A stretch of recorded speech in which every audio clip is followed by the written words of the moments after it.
than 400 years after the first Africans were enslaved in North America, institutionalized slavery and racial oppression have profoundly influenced the history of the United States. In this video, we will look at the circuitous journey in the struggle for racial justice. We will also tackle some misconceptions that have traditionally framed American history.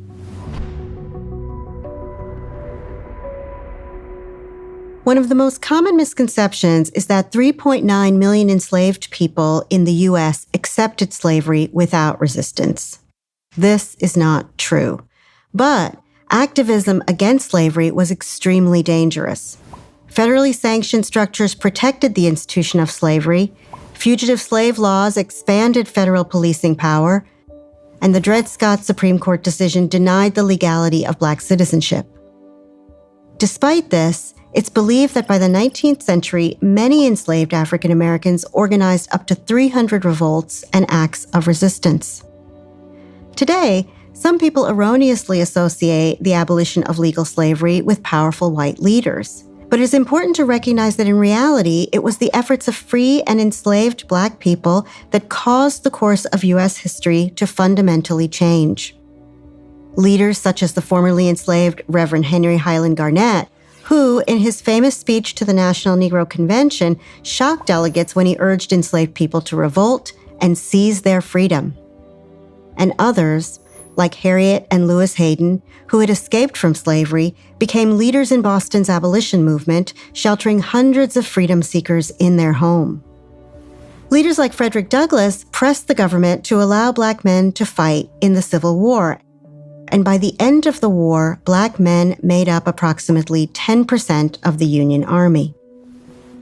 In 1864, Arnold Bertineau and Jean-Baptiste Roudinet, two free Black men from Louisiana, petitioned President Lincoln to extend the franchise.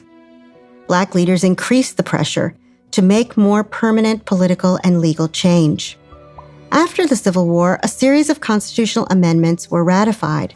The 13th, 14th, and 15th Amendments granted new freedoms and rights for Black people. These were also the first amendments which Congress could enforce over the states.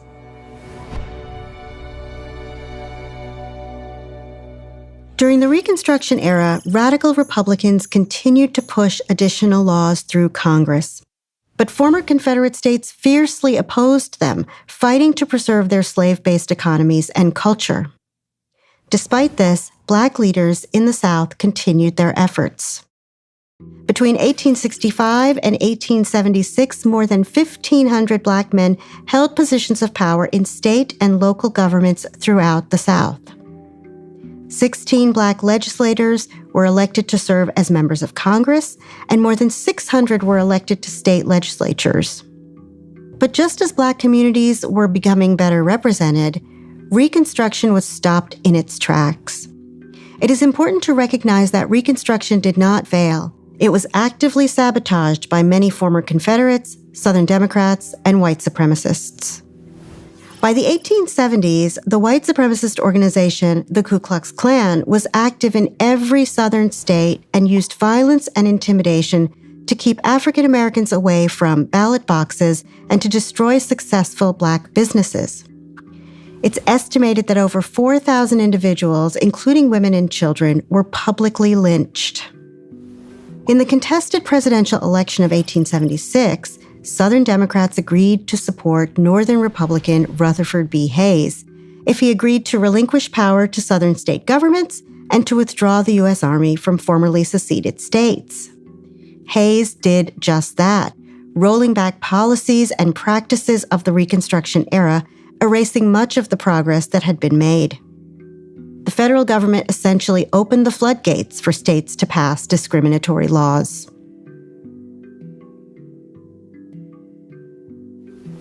By the turn of the 20th century, Black and interracial organizations and businesses formed to fight for justice. Journalists such as Ida B. Wells Barnett wrote and published investigations into anti-Black violence. And at the local level, armed Black men and women protected Black voters at the polls.